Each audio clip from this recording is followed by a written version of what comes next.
Vanita, and I'm working as a marketing executive. मुझे से पूछना था कि मैंने सुना है one of my Muslim friend से कि आफ्टर डेथ सारे मुस्लिम जो है वो हेवन में जाते हैं and whoever is non-Muslim will go to hell. So I wanted a clarification on this point कि हर एक के आफ्टर डेथ जो डिसाइड होता है वो अपने कर्म पर होता है.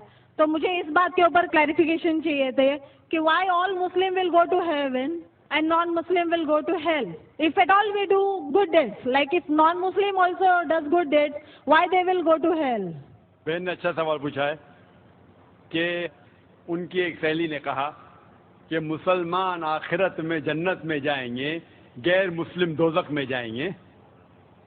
मुस्लिम मतलब वो जो अमन हासिल करता है, अल्लाह सुब्हानहू व तआला के अहकामात के मुताबिक चलता है, कुरान और सही हदीस पे अमल करता है, उसे कहते हैं सही मुस्लिम.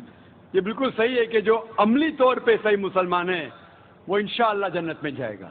लेकिन आपका सवाल था कि जो गैर मुस्लिम अच्छे अमाल करते हैं वो क्यों नहीं जन्नत में जाएंगे. बहन, जन्नत में जाने के लिए 4 शराइत है.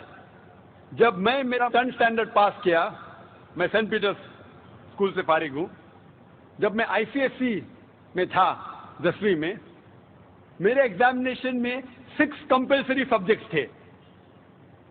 English, mathematics, science, geography, history, Hindi.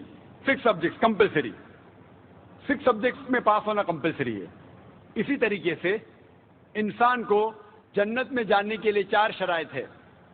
ये लिखा है सूरह अल असर में, सूरा नंबर 103, आयत नंबर 1, 2, 3, जिसमें अल्लाह ताला फरमाते वल अस्र इन्नल इंसान लफी खुस्र इल्ला लज़ीना आमनू व आमिलु सॉलिहाति व तवासौ बिल हक़ व तवासौ बिस सब्र.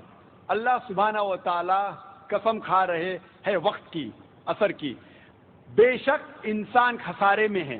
सिर्फ वो लोग जो 4 चीज में सफलता पाते हैं वो लोग खसारे में नहीं हैं. और ये 4 चीजें ईमान, अमल सालिहात, व तवासौ बिल हक़ व तवासौ बिस सब्र. जिस तरीके से मुझे 10th स्टैंडर्ड पास करने के लिए 6 सब्जेक्ट्स में पास होना कंपलसरी है. मिसाल के तौर पे अगर मुझे mathematics, English, history, geography, science में 99% मार्क्स मिलते हैं, 99%,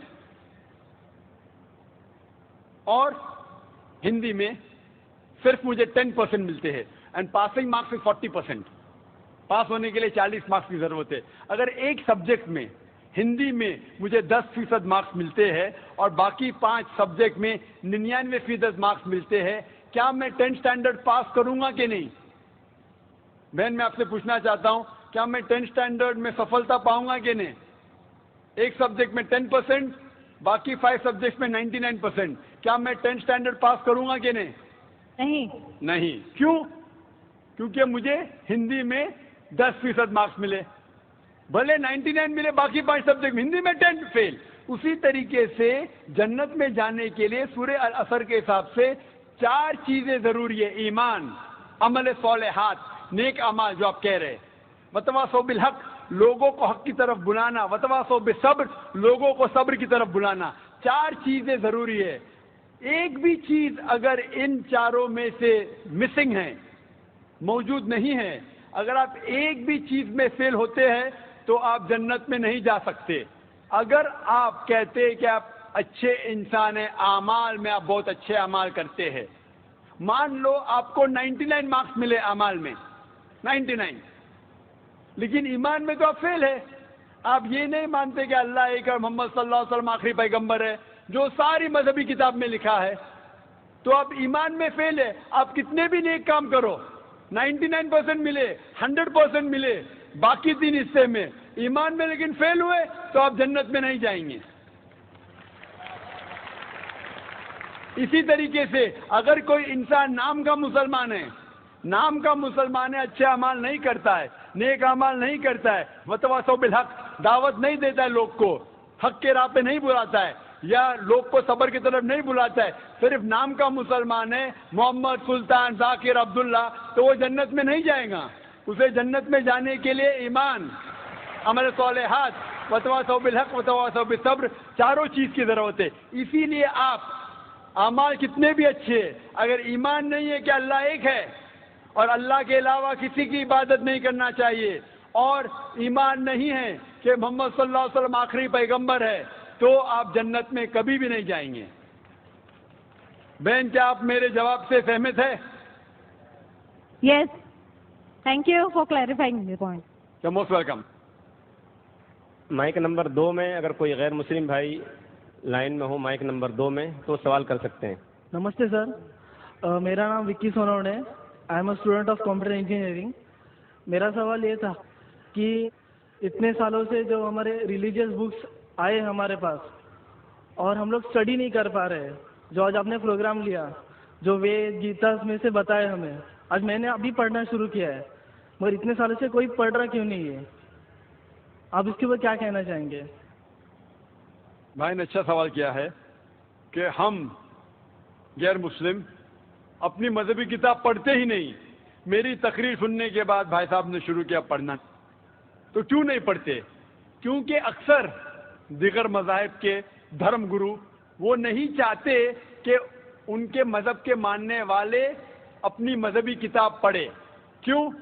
کیونکہ اگر آپ مذہبی کتاب پڑھیں گے تو یہ دیگر مذاہب کے دھرم گرو کی دکان کیسے چلیں گی؟ آپ سمجھے؟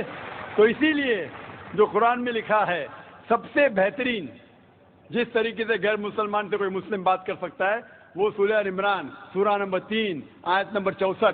تعالوا الی کلمۃ سواء بیننا وبینکم، آؤ ہم اس بات کی طرف جو آپ اور ہم میں یکساں ہے. اسی لیے میں جب تقریر کرتا ہوں یکسانیت کے بارے میں کرتا ہوں. میں اختلافی تقریر بھی کر سکتا ہوں لیکن اس سے کوئی فائدہ نہیں. میں چاہتا ہوں کہ آپ حق کی طرف آئے. اور انشاءاللہ میری اگلی تقریر جو اگلے سنیچر ہے وہ ہے کہ خدا کا تصور مختلف مذاہب میں، concept of God in the major world religion. لوگ دھرم گرو یہ نہیں چاہتے کہ ان کے دھرم کے ماننے والے اپنے دھرم کی کتاب پڑھے. اسی لیے میں کہتا ہوں کہ ہندو لوگ جو ہندو ہے، میں نے لاسٹ ٹائم کہا تھا آزاد میدان میں جب لیکچر ہوا تھا 2001 میں، تقریباً 7 سال پہلے، میں نے کہا تھا گورنمنٹ سے کہ گورنمنٹ سنسکرت پہ توجہ دینا چاہیے. ہندوؤں کو کہنا چاہیے سنسکرت پڑھو، اپنی مذہبی کتاب پڑھو، تو آپ خدا کے اور قریب آئیں گے. خدا کے قریب اور آئیں گے، آپ اور ہم میں اور بھائی چارہ بڑھے گا. Hope this answer the question brother. Thank you sir.